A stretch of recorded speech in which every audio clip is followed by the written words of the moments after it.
And there is a live look at Marvis Frasier, who has just entered the ring here in the Glens Falls Civic Center. The record 16-1 with 7 knockouts. There are the vital statistics on the young man who is attempting to continue his father's legacy in the sport. Now entering the ring, the local favorite, trains and lives in Catskill, New York, has fought so many of his bouts here in the Albany, Troy, New York area. Mike Tyson entering as the warrior, the characteristic no socks, no robe look.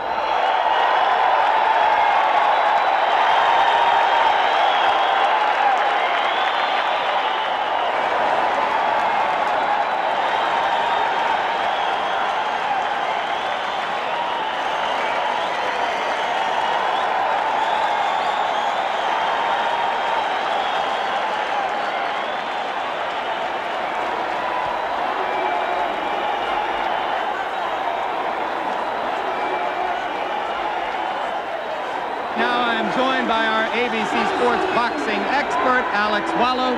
Alex, how do you see the fight? Jim, in my opinion, it is not a matter of if Mike Tyson knocks out Marvis Frasier, but it's just a matter of when. I don't think Marvis is overmatched in this fight because of a lack of talent. Since being knocked out by Larry Holmes, he has reestablished himself as a heavyweight to be contended with wins, as we saw earlier, over the likes of Quick Tillis and Bone Crusher Smith. He can fight. The reason I and a lot of other people don't think he can win against Tyson is the fact that his style is made to order for Mike. Like his father, Marvis relies on pressure and stamina and intensity to beat an opponent, but that aggressiveness is just perfect for a bomber like Mike Tyson. Remember, as great as Joe Frazier was, when he faced a tremendous power man like George Foreman, he got bounced around the ring like a rubber ball. His pressure style was suicidal against Foreman, and I think that's the case here today with Marvis and Mike Tyson. As an amateur, Marvis did show ability as a boxer, and he does have that tremendous heart of a Frazier. And there are people who think that if Marvis can move and survive the early rounds, Mike Tyson will get tired and frustrated as he did against Quick Tillis. But Tyson is now confident in his ability to go 10 rounds when he saw against Mitch Keenan. I don't see that as a problem. All right, very quickly, let's look at the tail of the tape. You will see that Frasier has a reach advantage of about 6 inches, which will probably be nullified if he comes forward toward Tyson, as we expect him to do. Round 1 is about to begin. The referee is Joe Cortez. In New York State, scoring is done by 3 judges. The referee does not score, scoring on the round system, supplemental 4-point scoring system if the rounds wind up even, and the 3 knockdown rule is in effect.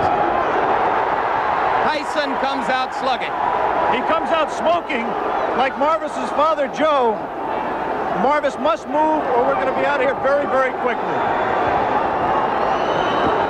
Uppercut, and Marvis is hurt. Frasier is down. Joe Cortez moves in to have a look, and he's going to stop the fight. It did not last 20 seconds. Tyson goes over to take a look at Marvis Frasier, obviously quite concerned. A terrific uppercut.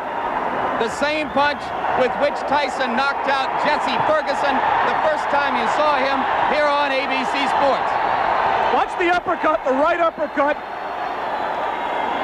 We're going to show it to you in just a moment. Right now, there is Jim Jacobs, yes. Co-manager of Mike Tyson talking to him. 30-second knockout sensation. Watch the right hand of Mike Tyson. Marvis in the corner and trapped. There it was. Just clipped him right on the chin. The left was unnecessary.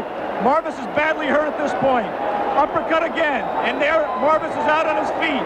Everything after this is just incidental. The Frasier camp had expressed confidence before the bout. You wonder if they truly believed that Marvis could handle this kind of an attack. You see that stiff left hand, that jab that Mike has not shown too much. The jab backed Marvis up into the corner. A second jab kept him there for those right uppercuts.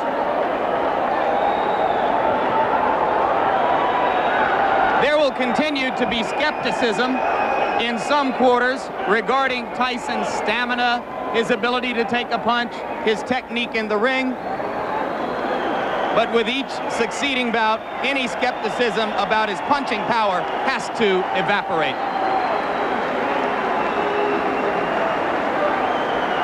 And the good news is I believe Marvin Frasier is standing up. There's a big crowd in that corner of the ring. Mike Tyson is going back over there now. We'll take another look live at what is happening in the ring after you finish seeing this third replay of the very quick knockout. As ring announcer Paul LaFleur announces the knockout, Mike Tyson gives his respects to Marvin Frasier.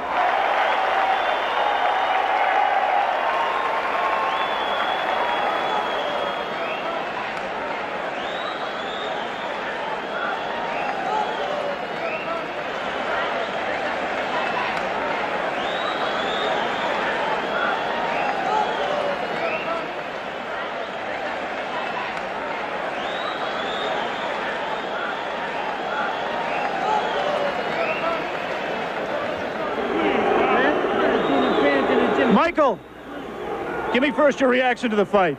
The fight, I was confident. I trained real hard with my trainer, Kevin Rooney, who I owe a great deal to. And I came out and I was confident. I knew the fight. I felt it deep in my heart. I was going to stop him in the first round. Did you know from watching tapes of him that you could hit him with the uppercut? No, that's my favorite punch. And I watched the time, and I knew from my trainer telling me, as he throws his punches, he bends down. And I knew that would be perfect for my uppercut. I planned on working the body more, but I saw the opportunity, and it looked too good to go away. You stuck him back in that corner with the jab, Mike. Is that jab going to become a big part of your repertoire as you go along? Almost definitely. Me and my trainer have been working constantly on the jab. And as you say, I feel so confident, and I knew deep down in my blood that I was going to stop him in the first round. You said that you feel fear before a fight. Did you have any fear for this fight, and how do you deal with that fear? Well, I use the fear to reflect it on my opponent, because fear I use as my friend. It's my friend. If I don't have it, I don't fight. In your mind, if your managers Jim Jacobs and Bill Caton and your trainer Kevin Rooney came to you and said, Mike, we think you're ready for a title shot tomorrow, would you agree with them at this point? Most definitely. Anytime, if my manager and my trainers feel that I'm confident and they're willing to put me in a title and they're sure I could beat the champion, I'm sure I could beat them also. Of the three champions, who would you like to fight and why? I'd fight anybody my trainer put me in with, because I'm confident I could beat any fighter in the world. What do you think of the three champions? They're all good fighters, because you have to be a good fighter. You can't take nothing away from them to become the champion. But I'm confident, I'm ready, and I'm ready when my trainer tells me. Good, Michael. Let's take a look at the replay of the knockout. We can almost play the entire fight in slow-mo.